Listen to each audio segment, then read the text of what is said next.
savez, si quelqu'un décède, on lave la personne, on met l'incel, on remet dans la tombe. Et souvent, il y a des adorations. La personne lui-même, il se prépare. Ça, c'est le cas de l'Umrah et le Hajj. Surtout le début. Tu te laves, tu portes l'ihram. C'est pour ça, si quelqu'un décède, il a l'ihram sur lui, on ne va pas laver la personne. On ne va pas mettre l'ihram, on ne va pas mettre kafan aussi. Non, lui, il est prêt déjà. C'est ça, c'est très important, Ahbab al-Kiram. Il y a des adorations, c'est automatique. La personne dit, mais voici le Seigneur subhanahu wa ta'ala. C'est pour ça, si on dit la Béga, demain nous allons détailler dans les cas. Tu dis, mais oh Seigneur, mais voici. Tu te mettre, ou la personne se mettra à la disposition d'Allah subhanahu wa ta'ala, toujours et tout le temps, oui. Mais s'il a l'ihram, c'est encore direct. Pourquoi direct? Il se lave le janaba. Il coupe ce qu'il a coupé. Il porte l'ihram. C'est l'ihram qui nous fait le rappel que lui, il est riche ou il n'est pas riche, on ne sait même pas.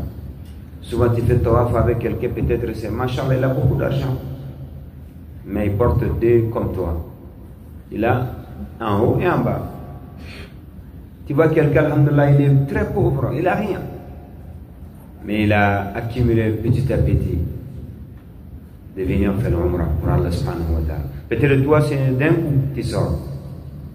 C'est pour cela le Hajj aussi, Ahbab al-Kiram, c'est parmi le meilleur exemple que la personne, ça lui donne des réflexions. Tu dis alhamdulillah. Tu vois des gens vraiment, tu parles avec des personnes, tu dis, ben, toi tu peux lui acheter l'Umrah directement. Et lui, il a fait des années, uniquement pour faire l'Umrah. Souvent on parle de personnes, comment il ramasse, comment il a fait pour venir faire le Hajj. Pas pour d'autres personnes, lui-même. Mais petit à petit. Petit à petit. Et souvent il vient avec vraiment ce qu'il a. Et si toi tu pars avec la personne, tu dis, oh, j'ai oublié, ou j'avais pas fait attention. Et là la personne s'est ressaisie derrière. Un bien d'Allah subhanahu wa ta'ala d'être reconnaissant, c'est masha'Allah. C'est pas pour rien le prophète sallallahu alayhi wa sallam, il a dit que tabi'u al-hajj wal-umrah yanfiyan al-faqr. Il a dit, essayez de suivre le umrah et le hajj. Multipliez, faites de temps en temps, si vous pouvez. Ça enlève la pauvreté grâce à Allah subhanahu wa ta'ala. Parce que le fait que toi tu viens, tu apprends beaucoup de choses. Tu vois beaucoup de choses. Tu vois des pauvres, tu vois des riches. Et après toi, tu sors avec quelque chose. Tu vois des personnes vraiment, ils sont bien aisées, comme je viens de dire. Mais il y en a, c'est rien du tout. Tu vois des malades devant toi, comment ils marchent, tu te dis, ben, comment il a pu, comment le Seigneur lui a facilité de venir. Et toi, tu n'as même pas eu de difficulté de venir.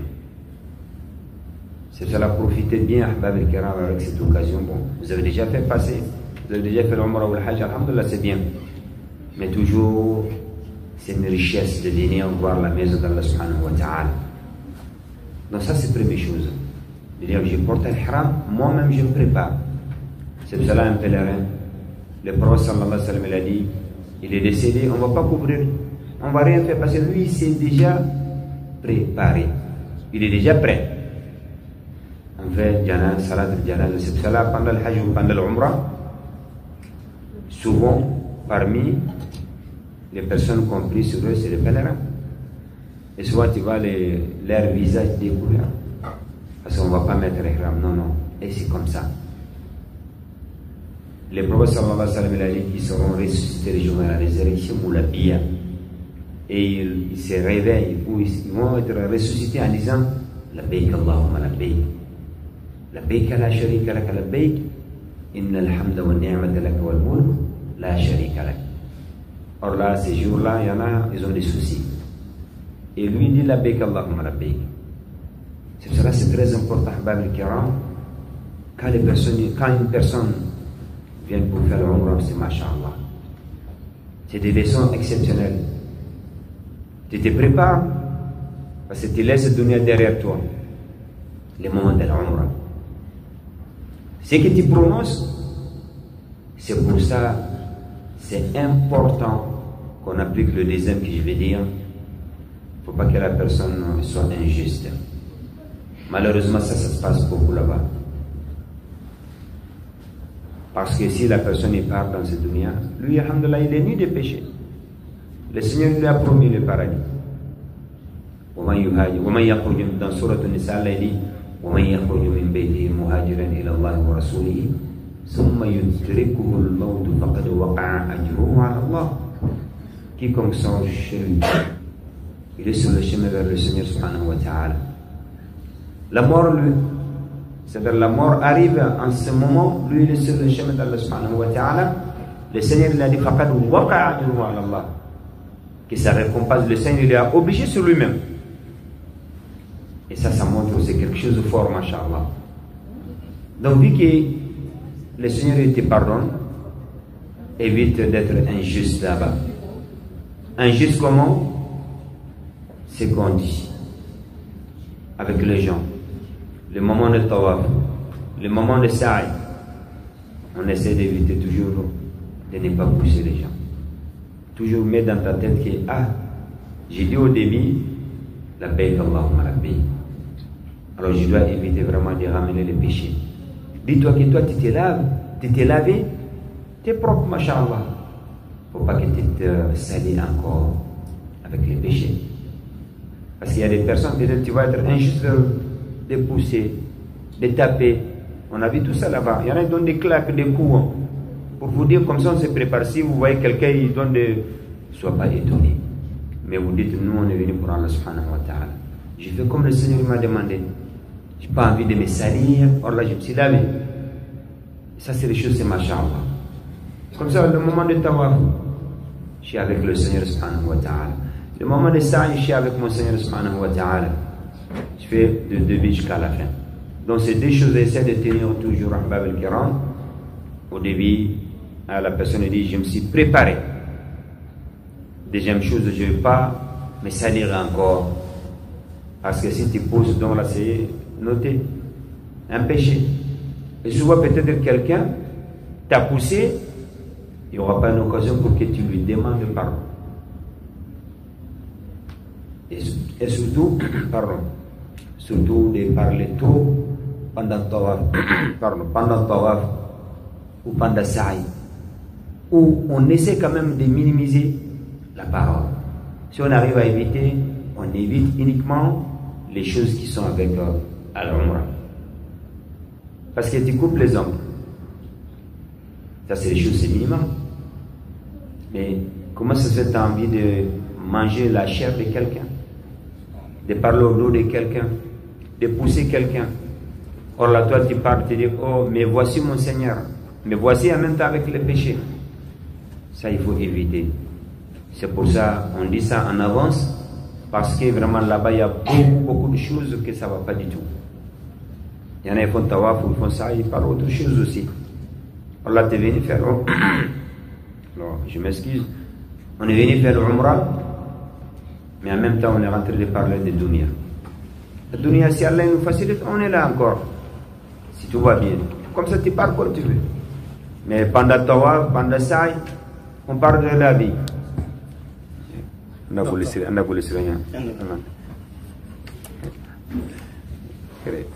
C'est bien de chercher le hasanat. Ça enlève le péché aussi. Alhamdulillah.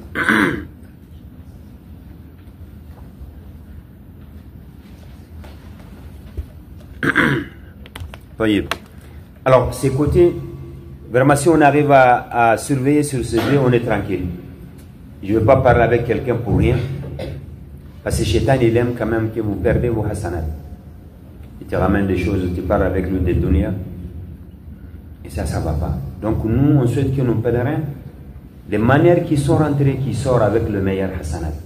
Pas pour parler des dunya, pas pour parler des choses inutiles aussi. Uniquement les choses positives aussi. Alors ça, c'est juste le début qu'Allah nous facilite vraiment de commencer correctement, de terminer correctement par la volonté d'Allah subhanahu wa ta'ala. Et Bab al-Kiram, si on dit l'Umrah, c'est basé sur 4 choses. l'intention. C'est ça la sacralisation lorsqu'on porte l'ihram. Deuxième, c'est le tawaf autour de Kaaba, des marches entre Safa et Marwa, également à la fin, qu'on se coiffe ou on se rase. Alors, en détail maintenant, en arrivant à Dhul Hulayfa al-Miqat, c'est là-bas on doit dire Labbaik Allahumma labbaik.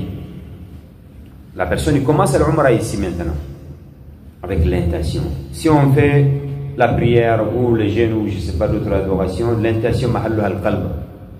Je n'ai pas besoin de dire jusqu'à ce que les gens y attendent. Mais à l'Umrah et à l'Hajj, quelqu'un qui est à côté de moi, s'il attend, c'est normal. J'ai dit Labbaik Allahumma Umrah. Mon prochain, il attend. C'est pour moi-même, j'ai dit Labbaik Allahumma Umrah. Tu fais pour quelqu'un dit les noms de la personne. Labbaik Allahumma Umrah pour tel. Et ses côtés, oublie pas. Il faut que toi, tu fais d'abord pour toi et tu as la possibilité de faire pour d'autres personnes. C'est impossible, tu commences par quelqu'un, or là, toi, tu n'as pas fait l'Umrah ou tu n'as pas fait le Hajj. C'est à l'époque du Prophète sallallahu alayhi wa sallam, un jour, il faisait tawaf. Il a dit quelqu'un faisait tawaf en disant, c'est-à-dire l'intention, il disait Labbaik Allahumma Umrah li Shubruma. Et le Prophète sallallahu alayhi wa sallam, il a dit, c'est qui Shubruma? Il a dit, c'est un proche pour moi. Il a dit, est-ce que toi tu as fait? Il a dit non. Il a dit, alors fais d'abord pour toi et ensuite tu fais pour Shubruma. Donc c'est pour cela c'est permis de faire l'Umrah à la place de quelqu'un. Un homme il fait pour une femme et le contraire aussi c'est possible. C'est pour cela si on vient, il y a des gens qui nous demandent, c'est avec Cheikh qui dit ah, on a des personnes qui sont décédées, alors on paye l'Umrah pour la personne. Donc s'il y a des cas, donc n'hésitez pas de venir voir Cheikh. On a des personnes là-bas qui font l'Umrah al-Badal. Des personnes, Inch'Allah, alhamdulillah, honnêtes. Et souvent ils font avec nous. Comme ça on a la certitude. C'est une responsabilité aussi. Donc si tu fais au nom de, à la place de quelqu'un, tu dois formuler le nom de la personne. C'est à partir de là, on doit répéter Labbaik Allahumma labbaik. Labbaik la sharika lak labbaik. Inna alhamda wa ni'mata lak wal mulku la sharika lak. Pour nos mamans ou pour les femmes, on a la possibilité de conditionner. Si je dis Labbaik Allahumma labbaik, Labbaik la sharika lak labbaik, juste avant ça tu dis فإن حبستني حابس فمحلي من حيث حبستني. Ça c'est des conditionnés. Ça peut arriver la personne peut-être soit quelques jours ne va pas faire la prière ou des cas comme ça. Toi tu conditionnes.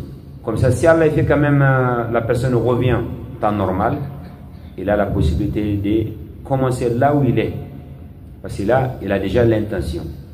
Mais le miqat, on ne doit pas passer le miqat sans l'intention. Dans ce côté, il y en a, ils font des erreurs. Même si tu ne pries pas, tu dois faire l'intention là-bas.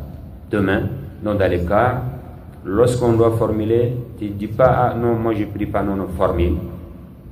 Conditionne, et après, Inch'Allah, le reste c'est facile.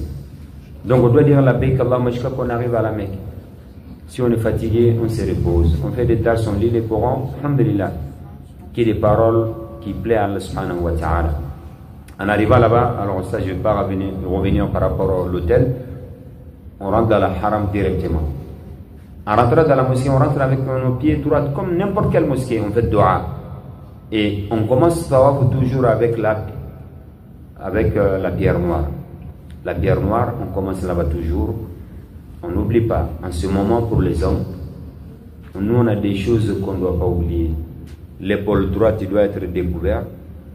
Également, les trois premiers, on a la possibilité de marcher un peu plus vite. S'il y a la possibilité, s'il y a trop de monde, on a la possibilité, alhamdulillah, de marcher normal. J'ai seulement suffira. Donc, à Ramalou et à Al-Tiba, de marcher un peu plus vite. Également, l'épaule droite qui doit être découverte. On commence toujours avec la pierre noire.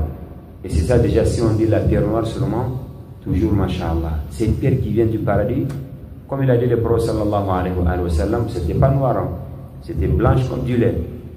C'est la parole du prophète, mais à cause des péchés. Dis-toi que chaque fois tu montres, et ça, alors ça c'est juste l'exemple, mais c'est avec la main droite toujours. Et ce témoignage le jour de la résurrection aussi. Quiconque passe devant cette pierre, c'est témoignage pour toi le jour de la résurrection. C'est pas négligeable, ahbab al-kiram. La maison d'Allah subhanahu wa ta'ala et avec la pierre aussi. Donc on dit Bismillah, Allahu Akbar. Si on attache à Allah Akbar, c'est uniquement les choses importantes. Les choses quand même pour nous au-dessus, partout. Mais pas pour faire des mal aux autres en disant Allah Akbar, comme vous savez. Ça n'a rien à voir avec la religion d'Allah subhanahu wa ta'ala. Donc si on dit Allah Akbar, après on commence à tawaf. Et tawaf aussi, qui est de bonnes paroles. Qui est de bonnes paroles. Et tawaf aussi, il faut savoir que le tawaf, c'est comme la prière. Mais la différence entre le tawaf et la prière, c'est permis dans le tawaf qu'on parle. Par exemple, si on fait tawaf, on dit aux gens, ici c'est multazam. Si on fait tawaf, nous on parle. On a droit. Mais dans la prière, Allah Akbar, est-ce qu'on a droit de parler? Et depuis de l'islam? Depuis de l'islam, non? Toi, tes paroles, tu suis, je pense. Hein? Il y aura des questions à la fin. Hein? Pour savoir ceux qui sont bien connectés. Hein? Il y en a, on voit à peu près.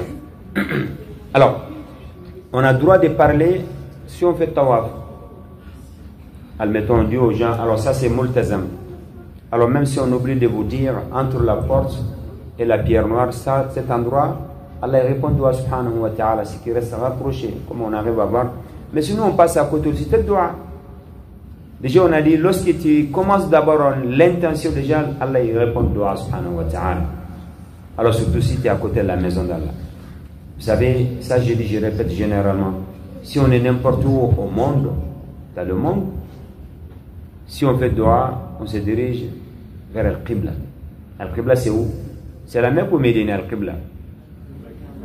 Et si on est à la Mecque, Al-Qibla c'est où? Hein? Là où il y a la Kaaba. Ah. Donc si tu fais doigt en même temps, toi tu es juste à côté de la Kaaba. Tu fais doigt comme ça ou tu fais doigt comme ça? Tu fais doigt vers la Kaaba. Ça c'est très important. Donc n'hésitez pas à faire beaucoup de doigts. Il y a des doigts qu'on dit ensemble. Mais il y a des doigts quand même, il y a que toi tu sais, toi tu en as besoin. Demande au Seigneur sincèrement. Et avant de faire doigt aussi toujours, essaie de prier sur le prophète sallallahu alayhi wa sallam. Le Seigneur il répond subhanahu wa ta'ala. Et c'est possible qu'on est éprouvé par le Seigneur subhanahu wa ta'ala. Si la réponse est en retard ou c'est retardé, toujours continuer à faire beaucoup de doigts. Dis pas j'ai appelé, mais bon, j'ai pas une réponse. Le prophète sallallahu alayhi wa sallam a dit ça, on ne doit pas faire ça. Continue à faire doigt et le Seigneur il a réservé quelque chose d'énorme pour toi les jours de la résurrection. Donc si on commence le tawaf, on a la possibilité de lire le Coran, de faire les invocations. C'est uniquement entre la pierre noire et les coins yéménites qu'on doit dire Rabbana atina fid dunya hasana wa fil akhirati hasana wa qina adhaban nar, jusqu'à qu'on arrive encore. Donc chaque fois qu'on arrive à la pierre noire, on dit Allah Akbar, on passe jusqu'à 7 fois. À la fin de 7e tour, derrière Maqam Ibrahim ou n'importe où dans la mosquée, on fait des unités de prière. Premier, on lit Surat al-Fatiha avec Surat al-Kafirun, Qul ya ayyuhal Kafirun. Deuxième raka, après Surat al-Fatiha, on lit Surat al-Ikhlas, Qul huwallahu ahad. Et après, on se dirige vers Safa Marwa, on boit l'eau des Zamzam sur le chemin. Avant qu'on monte Safa, on lit les versets dans Surat al-Baqarah, lorsqu'Allah il a dit Inna Safa al-Marwa min sha'airillah. Et après, lorsqu'on monte à Safa, on laisse Safa derrière nous, on se dirige vers le Kaaba, on dit Allah Akbar 3 fois, et après on dit La ilaha illallah wahdahu la sharika lahu lahul mulku wa lahul hamdu wa huwa ala kulli shay'in qadir. La ilaha illallah wahdahu anjaza wa'da wa nasara 'abda wa hazama al-ahzaba wahda. Ça on doit dire 3 fois, et chaque fois qu'on dit, on fait une pause de quelques secondes, comme ça vous faites dua sincère pour vous. Et dès qu'on termine, on descend à Safa. Il y a un endroit où nous allons marcher un peu plus vite. C'est une sunna, comme le prophète sallallahu alayhi wa sallam faisait bi'idhnillah. On regarde depuis l'époque de Hajara, radiallahu anha. Et ensuite, on va à Marwa. Si on arrive à Marwa, on fait pareil comme on a fait Safa. Donc, aller-retour 7 fois. Dès qu'on termine le 7e tour, on a fini à Sa'i. 3e pilier de l'Umrah. Maintenant, il reste qu'on se coiffe ou on se rase. C'est côté des rappels qu'on fait, vous verrez demain, Inch'Allah. Il y en a, ils sortent dehors seulement avec leurs ciseaux. Ils coupent un peu. Même souvent, on voit des femmes, malheureusement. Ils enlèvent leur hijab et après, ils coupent un peu et ils passent. Il ne faut pas qu'on joue avec la religion. Il ne faut pas qu'on regarde les gens seulement, ah, les autres ils font ça, nous aussi on fait. Il ne faut pas qu'on voit des gens autour des tawaf, ben, ils filment, nous aussi on fait. Nous, généralement, si on termine, on s'est mis à côté, on fait des vidéos. L'explication, explicative de vidéos généralement. Mais le moment de tawaf, souvent, on se met de se concentrer à faire des doigts. Sauf ça arrive souvent, on fait des vidéos d'expliquer tout. C'est comme le Hajj passé, on a fait des vidéos de A à Z. Al-Umrah, et tawaf aussi, et Sa'i, jusqu'à la fin de Arafat, tout. On donne aux gens où on met, que les gens ils regardent aussi, là. Mais si on fait tawaf, alhamdulillah, faites dua, lis les Corans, invoque le Seigneur subhanahu wa ta'ala.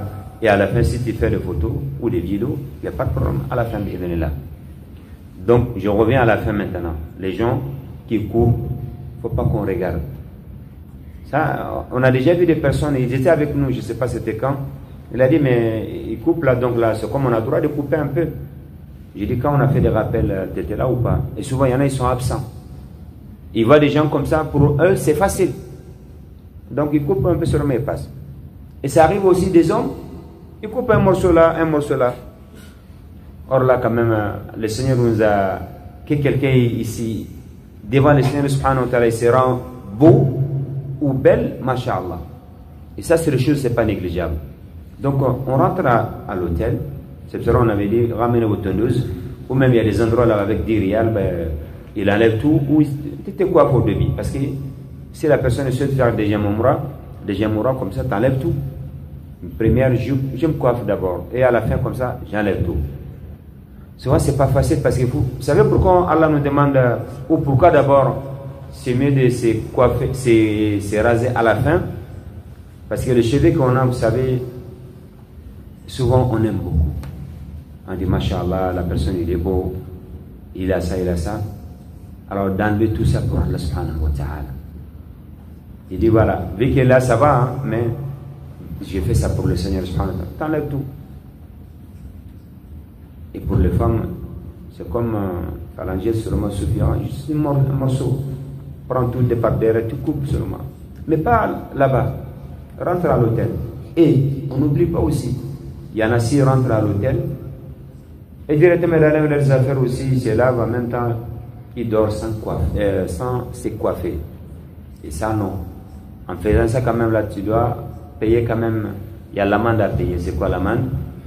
Tu dois acheter un mouton et sacrifier aux pauvres de la Mecque. Alors si on est aux pauvres de la Mecque, il y en a qui pensent qu'il n'y a pas de pauvres ici. Oui, il y a beaucoup de pauvres. Beaucoup de pauvres, beaucoup de nécessités aussi. C'est cela, ça c'est conditionné à le procès même. On doit distribuer aux pauvres de la Mecque. Je ne dois pas dire je ramène en France ou je sais pas, non, ici. Donc pour éviter ça, dès qu'on termine, tu rentres à l'hôtel, nous les hommes, soit on rentre comme ça, chacun a son tondeuse, soit dans le tour d'horloge en bas, il y a des endroits, ou même à côté de l'hôtel, je rentre un peu plus loin, pas un peu plus loin, c'est juste collé. C'est là-bas où nous étions pendant le Hajj. On a la possibilité, il y a un endroit, un coiffeur là-bas. Mais fait dans l'endroit là-bas, c'est mieux. Comme ça, dès que tu viens, toi, tu as fini déjà les 4 ans, et après, alhamdoulilah, tu es là, tu te laves, après c'est fini. Mais si on oublie d'enlever, à la fin, ça aussi, c'est pas bon. Voilà, donc on va essayer de raccourcir ici, là, et après, s'il y a des questions comme ça, on essaie de voir, de répondre à vos questions, car là, il reste que, bon, minuit moins 5, je pense. Donc ça, c'est quelques mots aussi, des rappels par rapport à comment il faut faire l'Umrah, de début jusqu'à la fin, là. Alors, je ne sais pas si c'est clair. Alors, nous vous écoutons si vous avez des questions, là. On demande à Allah subhanahu wa ta'ala yutina al-khair haythu ma kana wa yaj'alna min al-muwaffiqin wa yaj'al umratana maqbula wa dhanbana maghfura wa sa'yana mashkura wa tijaratana lan tabura. Oui.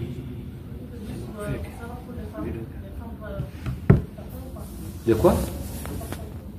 Des parfums?